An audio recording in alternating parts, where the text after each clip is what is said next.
Well, good afternoon. Thank you for joining us today. My name is Jack Pellegrino. I'm the Director of Purchasing Contracting here with the county.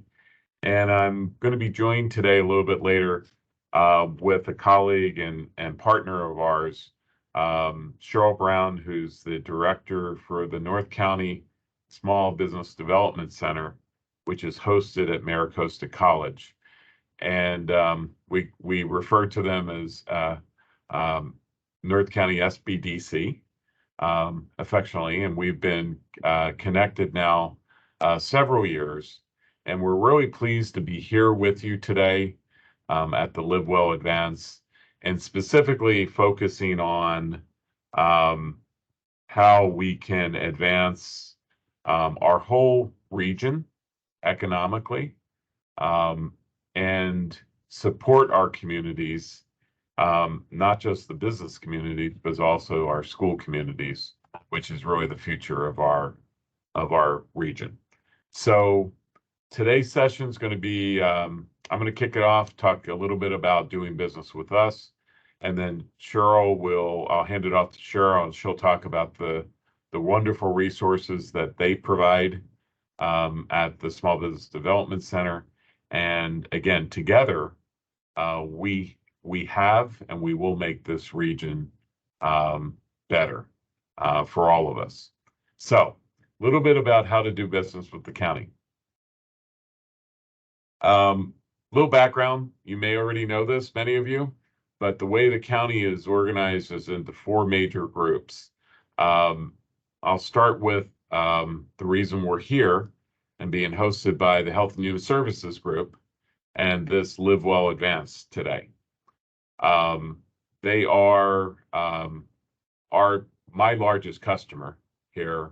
Probably I spend here in the County of San Diego about $2 billion a year, and approximately a little bit more than half is with supporting the Health and Human Services Agency. The other two operational groups, as I call them, are our public safety group, which includes our sheriff and our probation and also animal welfare departments as one of our major organizations. And then we have our land use and environment group, and that includes divisions that you would commonly if you go to the library, one of our county libraries, if you use one of the county parks, or if you require some type of building permit, those types of things are all in the land use and environment group. And then lastly, the FG3 group, which is the finance and government group, that's where the infrastructure for support of the county is.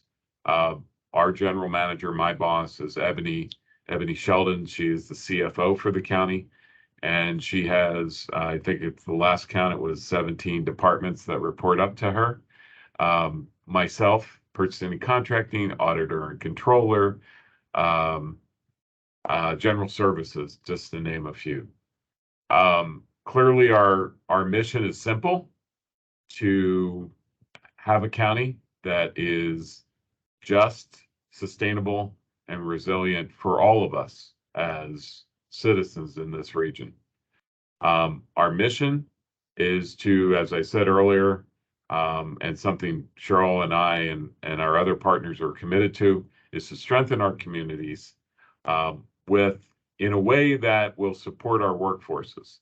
Workforces are made up of companies, and that's why it's really important to me that I was asked to give this session with you, and I asked Cheryl, was fortunate to say yes to join us, about how do we improve our region through people doing business, because it is the lifeblood of our region, having a skilled workforce, having communities that can thrive. A little bit about, sorry about that. A little bit about the magnitude again of what we do. I mentioned that our spend, and that'll be on the next slide. This represents one fiscal year of the activity that our department does in anticipation of that spend. As you can see, we made 1,200 new awards last year. You can see by the chart, through our BINET system, there were 640 of them that were what's called public procurements that were posted on BINET. You can see the mix of the type of solicitation we used. And people ask me, well, Jack, you spend about $2 billion a year, but you awarded $3.6 billion. Well, many of our contracts, as you may know, are multi-year contracts. So this represents the $3.6 billion is the term of the full contract value. So it's not just going to be a spend in 1 year. So because we're on a 5-year term in many cases, there's always a new set of contracts that are, I'll call it expiring or being recompeted. In some cases before the 5-year term is up, if the marketplace changes or I have new requirements. So that's why you look at the right side of the chart there and you see 3.6 billion as the awarded value. Just wanted to explain that to you. What I'm very proud of is not only do we do the 640 procurements ourselves, but as you can see in the center, competitive cooperatives, we do use, we call it piggyback of awards by other public agencies that were competitively awarded recently that have the same services that we would have gone out with on ourselves. And therefore, if it meets our standards, competitive standards, and it is determined to be a best value for us, it saves us time and effort to get those services as a piggyback off of a cooperative agreement. So you saw we did about 225 of those last year, and you can see the numbers there. The last part of this chart that I'm very proud of is we truly do not do no bid contracts. The ones that you see there are truly for things that are proper and legally justified, and where there is only one unique provider or something is of such a criticality that I need to have it today. But in my 40 years of doing government procurement, there is no organization that has ever achieved this level of competition in our marketplace. And every one of those single sources is scrutinized not just by myself, but depending on the dollar value, may need to be approved at higher levels, whether it be my boss, one of the general managers, or ultimately the board. Next slide, please.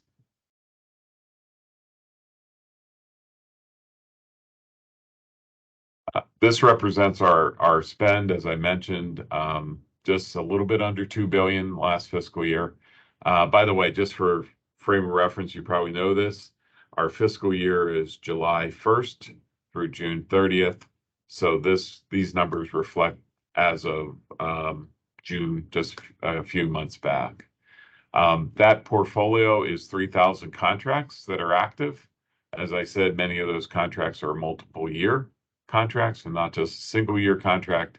And you can kind of see by the half rainbow here that the primary customer I serve is health and civic services. So that's health and human services, plus some of the civic services would be libraries, our park system, much smaller part of that, but the most of that is health and human services. So how do we do our procurements? Very simply, no pun intended, I have a simplified competitive process. Boy, didn't plan that one, but we do use purchase cards, which are Visa cards, and from anything from up to $2,500 in a transaction. If I have a contractor or a vendor that will accept a P card, a Visa card, we will use this as part of our simplified method. We are, just to point out, if it's over $1,000, we are required by policy and by best practice to get multiple quotes. So again, that's why we call it a competitive process, even at the lowest values. Last year, just for a little point of reference, we spent $42 million on P card transactions. It was 120,000 transactions. So it really is simplified for us, because otherwise we would have been going through a more formalized process than just getting three or more quotes and awarding with a paying, if you will, with a Visa card. Okay, next step is above that would be from $2,501 to $250,000. Something called a request for quote. That is, although it's still simplified, it is more formal than just a price quote. It is evaluated. This is what's called a best value award. So it's price and other factors. And we do a fair number of those. If you went back to the first chart, you'll see last year, I think we did well over 300 of them in the year. Moving over to the right-hand side of it, this is where most people, the larger procurements are going to go through what's called a formal competitive, and we add the word negotiated process, because there may be times where when we compete, we still may have a negotiation with the selected firm. The solicitations that we use there are commonly termed request for bid, request for proposal, request for statement of qualifications, and something called a reverse auction. I will tell you that we rarely use reverse auctions. It was a procurement tool that was in vogue several years ago. It really doesn't make sense. People ask, what is reverse auction? It's like going on eBay and just watching the prices change, and the highest, in this case, the lowest bidder would win. We typically don't do things on lowest bid anymore. We do a lot of requests for proposals, which is best value. So really, it's a reverse auction is not a tool we use much anymore. Request for statement of qualifications is where other organizations do it more than we do, where you have a pool of selected contractors that have competed for that to be on that list because of their qualifications and their capabilities. And they're on that list. However, when there is an individual requirement, we still ask for proposals to compete. I'll call it a competition within a competition. So that's what an RFSQ is. Lastly, and not least, is the request for bid, and that is statutorily lowest responsive and responsible contractor wins that proposal. And then we'll go through a process of, we cannot negotiate RFBs. It is one offer, lowest bid wins. We do check qualifications and do what's called a pre-award survey. Again, those tools are anything over $250,000, which is a fair amount of my transactions. Okay, so, how do you get involved, or how should you get involved? If this is totally new to you, what I would like you to do is go out to our website, go out to the Department of Purchasing and Contracting, go under business. Over to the left, you will find purchasing or procurement. Come and you can find all this information there. We have a system called BuyNet. And just to those of you that will be newly registering and have never registered with us at all, you will come into our new BuyNet system, which is powered by Evalua, which is a state-of-the-art IT system for procurement. Those of you that are already in our registration BINET system, we will be asking you over the next month or so to re-register from the old system into the new system. People ask me, well, why are you moving to the new system? Well, frankly, our BINET system was circa probably 2000.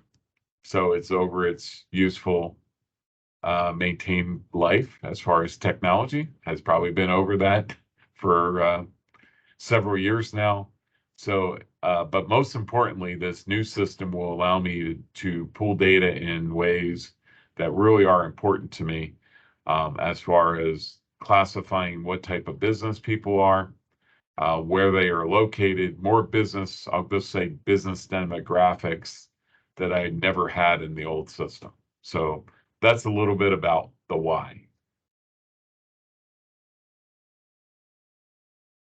So two other programs I want to talk to you about is we have a local business program and a small business program. And let me first talk about the local business preference program. If you are a local business, and that means that you have a geographic office operating location within the boundaries of the San Diego region, and you're either a small business or a veteran-owned business or a disabled veteran business enterprise, in your proposal, you need to certify that you are those things. And in some cases, we accept all the, if you're certified as a small business at the state level, we accept that. For veterans and disabled business enterprises, we accept not only the state certifications, but also the federal certifications as well. So provided you meet those conditions, your proposal at the price line will have a 5%, I call it an advantage, over firms that do not. Now, when it's an RFB, it really is just on the price, and it's easy to calculate. There is a limit on it, just so everybody knows, and it's not on this chart, but in the policy, the limit would be it cannot be more than a $50,000 preference on any one procurement. So that would be it. But if that was the case, the award would be made to the preference business not at their original proposal price, not at their evaluated price, if that makes sense. So they get the full award that they had proposed, even though they were evaluated at 5% lower than that. So that's a little bit about that program. I probably didn't do it justice here in just this short 3 minutes, but it's a very important program for us, as you can see, to give our local businesses and our small businesses and veteran businesses a leg to start to big and great things in our region.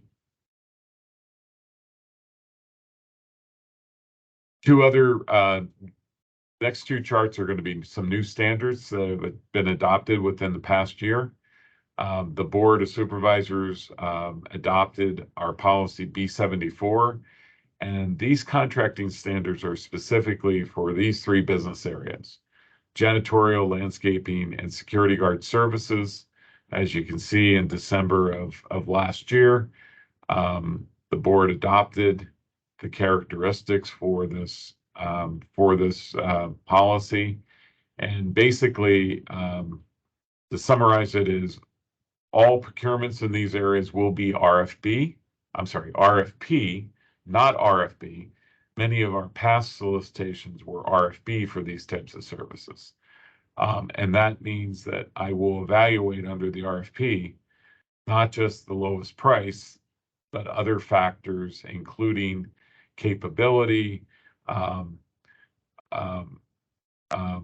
types of health benefits and welfare benefits that personnel are going to be provided on the job, whether or not organizations have a collective bargaining agreement, whether or not organizations are providing and adopting the state training, sexual harassment just being one area, but there's many trainings that now are mandated not just by the federal government but also by the state government. So in essence, what this policy is doing is, I'll call it raising the bar in these three service areas to make sure that we have a workforce that is properly trained and properly compensated for the work that they're doing. So as of right now, our implementation is pretty well along on this. As a matter of fact, there's multiple RFPs that are on the street for our janitorial services, if you will, are being recompeted to comply with this. And also there's been recent landscaping and security card services RFPs that are either on the street or will be on the street very shortly. And all going forward will adopt this new approach. How do you get engaged? I said it earlier. First of all, register in BINET. However, you would say, well, gee, Jack, I don't know what you need year over year, or where, when's the next opportunity for me to possibly compete for a contract? Well, I would point you to, on our webpage, again, if you go out there and look at that, there is something called the contract search tool. It's a very open field tool. You can put in the name of a service or a product or something that matches what type of business you would like to get involved in. And you can do a search and it will bring up PDF versions of current contracts that we have for that service or that product. Why is that important? Because you can look at that current contract and you can see that it's going to expire January of next year.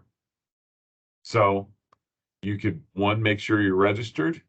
Two, look at what we bought in the current contract in anticipation that we will likely be coming out with a new procurement. If it's going to be January of next year that other contract expires, it's very likely I have an RFP on the street now or very shortly, so I can get through the process to have a new award by the end of January, so I don't have a break in service or don't have the products that I need to continue our operation.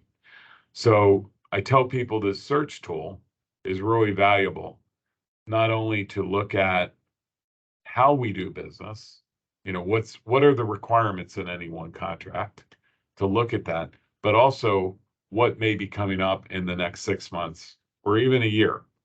So you can have a feel of when to get ready to respond. A couple closing thoughts here, and I'll hand it over to my colleague, Cheryl. Again, as I said, BINET, our new BINET system is going to go out on a limb here, and I'm going to say it's a lot more user-friendly. You're likely to have questions. My staff is available to answer those questions. So please reach out to us and we'll make sure we help you through your registration. One of the real takeaways is please read your solicitation very closely. And notwithstanding what you may have seen on the contract search tool of my last contract, that, by the way, may be 5 years old, and we bought a certain product or did business a certain way with certain requirements, read the current solicitation, because I will probably be able to point out to you, or you'll see very quickly, that we're asking for something different, something new, a different approach than maybe what was on my last contract. So read the solicitation clearly, respond to all the requirements in that solicitation. One of our biggest challenges is there's really good companies that don't, what I call, answer the mail. They may have been doing business with us for years.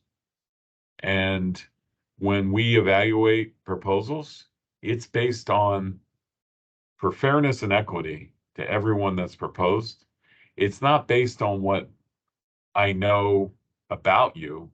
It's about the proposal that is in front of us. Okay.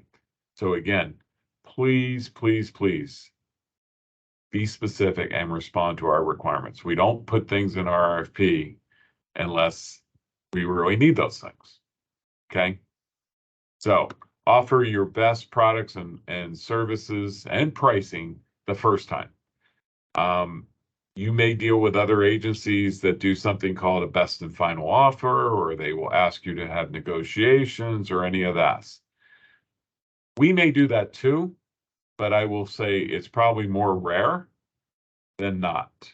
So what I implore you is to give us your best proposal right up front in all regards.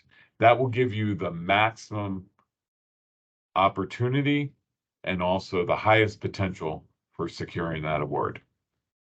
Don't be afraid to ask those questions. I know it's sometimes we all get anxious about asking a question. We don't want it to be a silly question, or there is no such thing as a silly question.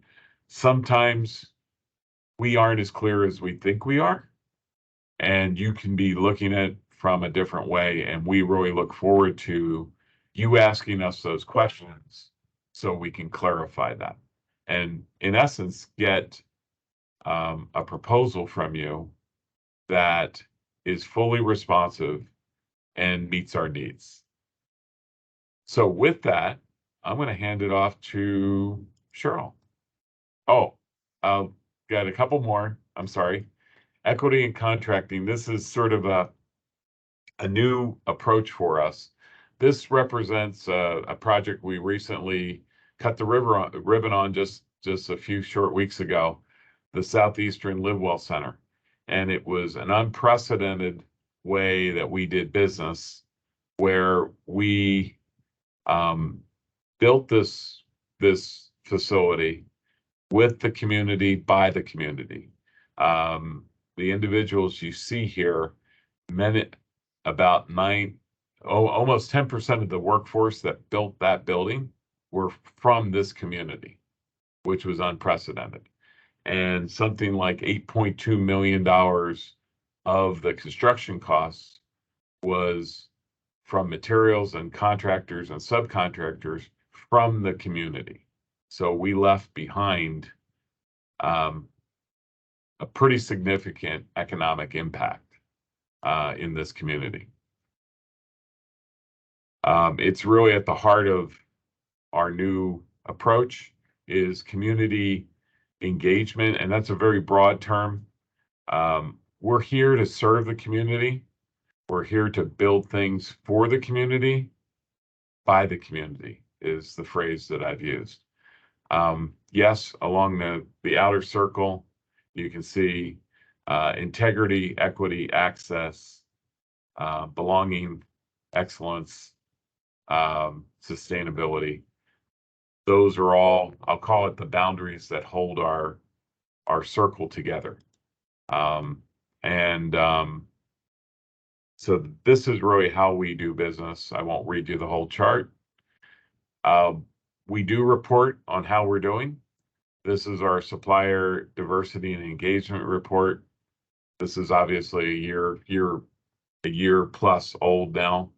Our newest report will be coming out here very shortly.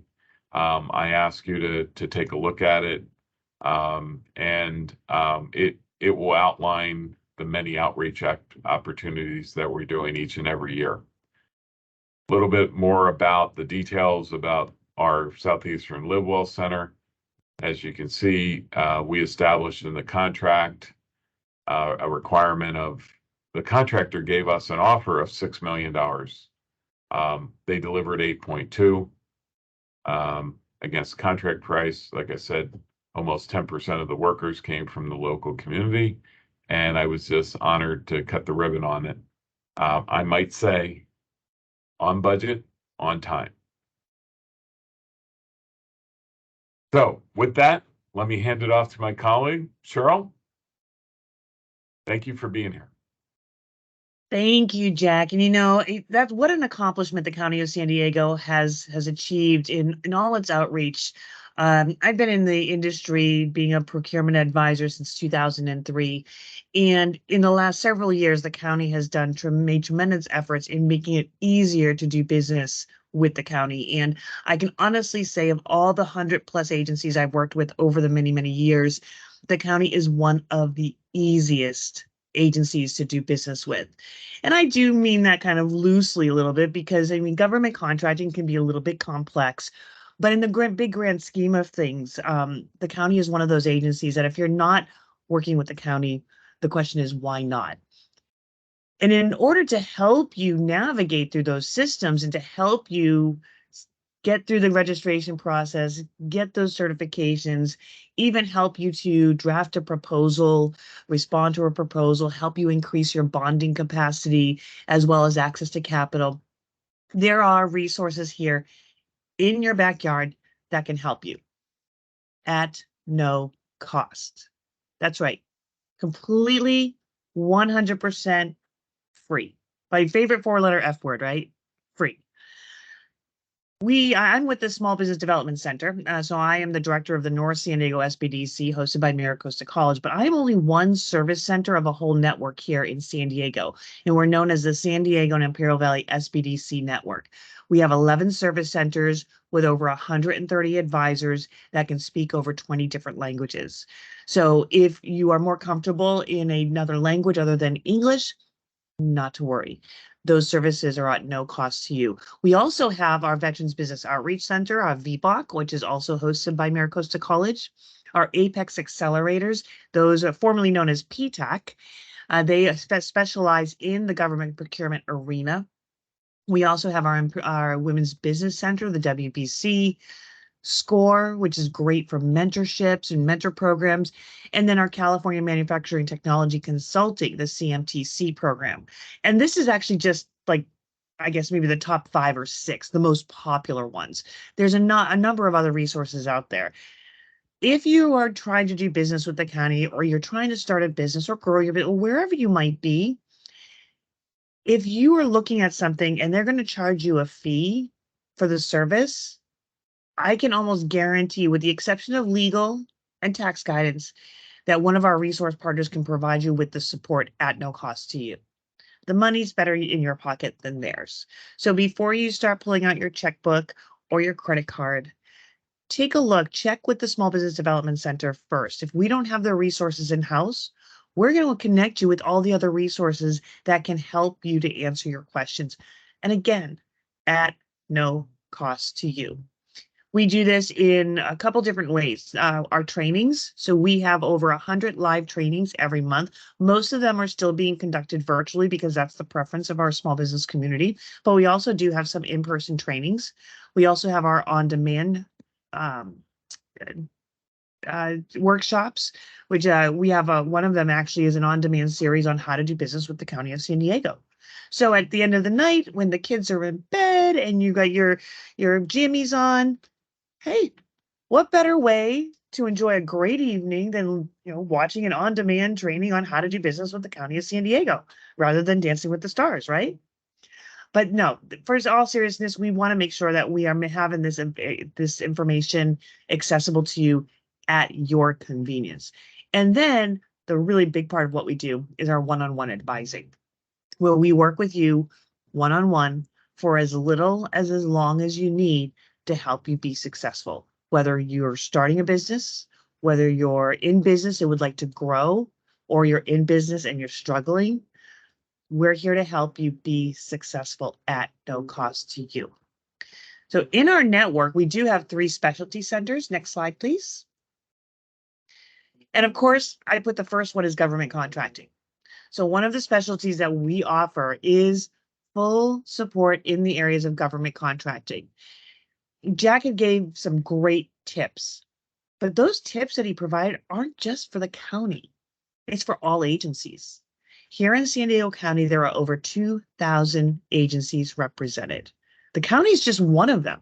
So there's 1,999 other agencies that you could potentially do business with. We have the second largest government spend in the nation.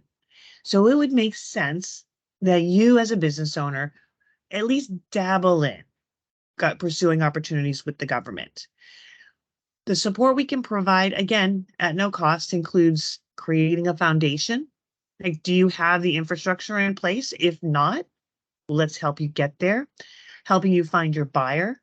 Is the county the right agency for you? Maybe, maybe not. If you're in the construction trades, do you need bonding support? You're going to need, there's one thing I can guarantee you, if you're pursuing opportunities with the government or you're looking to grow your business, you're going to need money. We have funding advisors who will help you work through the nuts and bolts and identify programs that are going to be in your best interest. We're not motivated by any other resource or any other outside influence except your success. We also can help you with proposal writing, capability statements, certifications, the woman-owned, minority-owned, the certifications that Jack mentioned, the small business and the veteran-owned business. We can help you. Those applications can be pretty overwhelming, and we try to make it as simple as possible. In addition, how do you market to these government agencies? Now, the county is a little bit unique in the way that they procure, and there's pros and cons to that.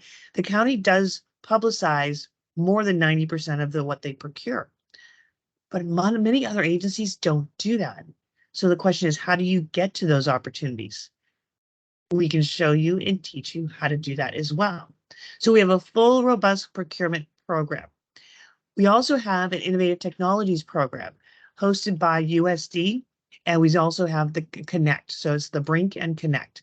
So if you're an inventor, if you are developing, some new innovation and you would like support in bringing that innovation to market, maybe you need seed funding, maybe you're looking a little bit more advanced to venture capitalist funding, commercialization, we have an innovative technologies program.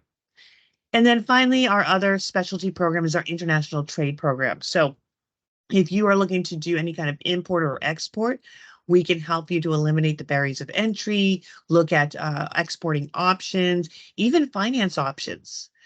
And so in addition to our general business support, we identified that the community needs additional support in these particular areas.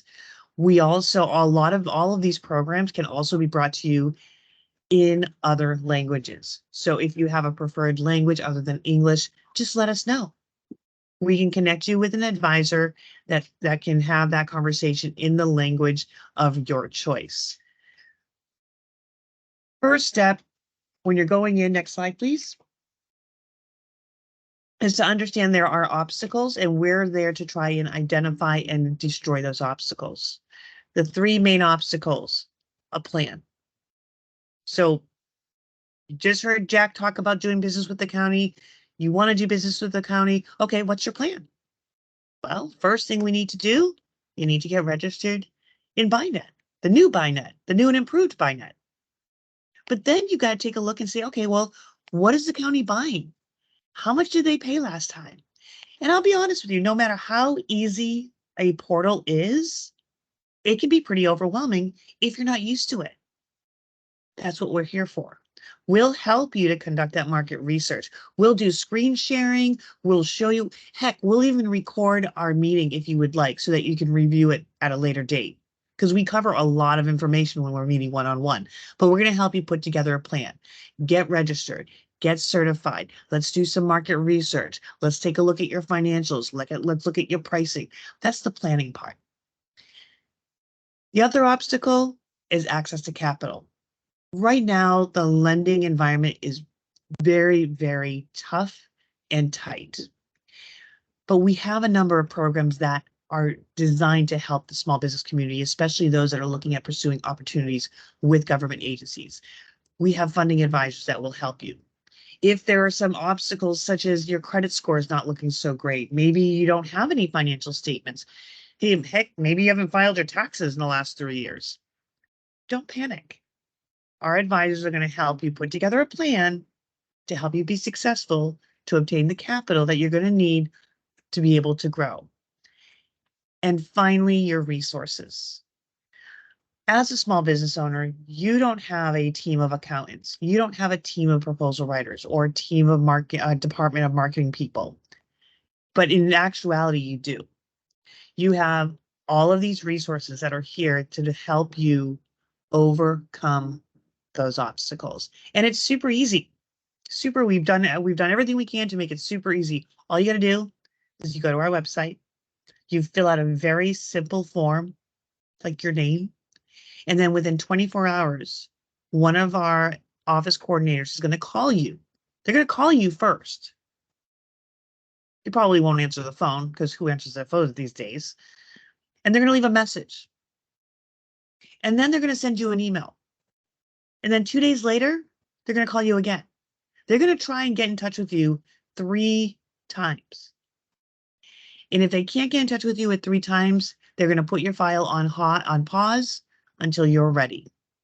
So we've streamlined the process. When you go to our website, next slide, please. I don't know if I have it on there.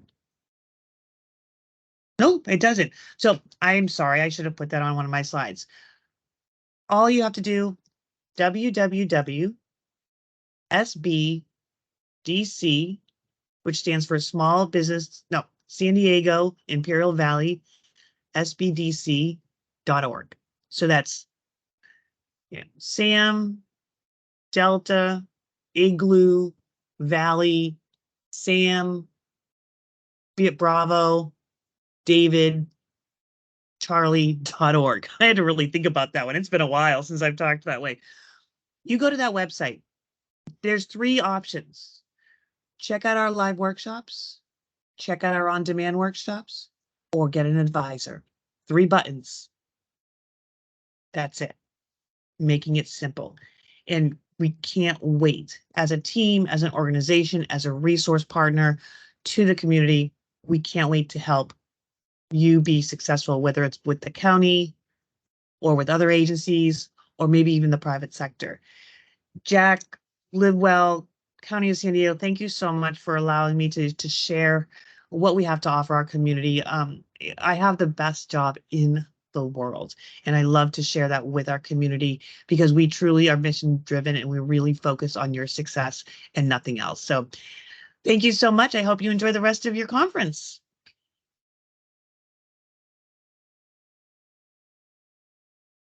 Again, thank you, Cheryl, so much. It's been a pleasure working with you for the last several years. Each year we find a way to make it a little bit better. It is very, very important that to both of us, that you give us feedback. You'll have the opportunity to give us feedback about this presentation. But most importantly, as Cheryl said, Cheryl, I always learn every time I do a presentation with you, I learn something new, which is why I love your passion. So I had no idea there were that many other government agencies, because I just think about us being the only one. But what's really incredible is your point about we may not be the only or the best organization for you right now, but sometime in the future I may be. And that's what you have never done us wrong by, when I refer someone to your organization, you have always treated them with respect, and I'm going to use the word caring, and to make them successful. So thank you very much for that, and look forward to, we'll do this again next year. Well, before that, I'm sure. But Leslie, just to close off now for everyone, again, I want to thank Cheryl and the SBDC for presenting here at the LiveWell pre-conference. Hope you enjoyed our comments today and learned a thing or two. As a reminder, we will post these presentations on the YouTube channel very shortly. We also look forward to, since this is the pre-conference, we look forward to you attending in person tomorrow at the LiveWell Advance and School Summit. Obviously, this event brings together thousands of partners, community members, stakeholders to learn about how to live well and help our community thrive. You can always also visit livewellsandiego.org to find the very latest information about things that we're talking about today, as well as current events that are happening. This is not a one and done for the agency. We hold these Live Well events periodically throughout the year. So please ask you to get engaged with that. And then in closing, again, thank you for being here. Please get involved in Live Well and continue to make this community thrive. And we hope you have a great day. Thank you.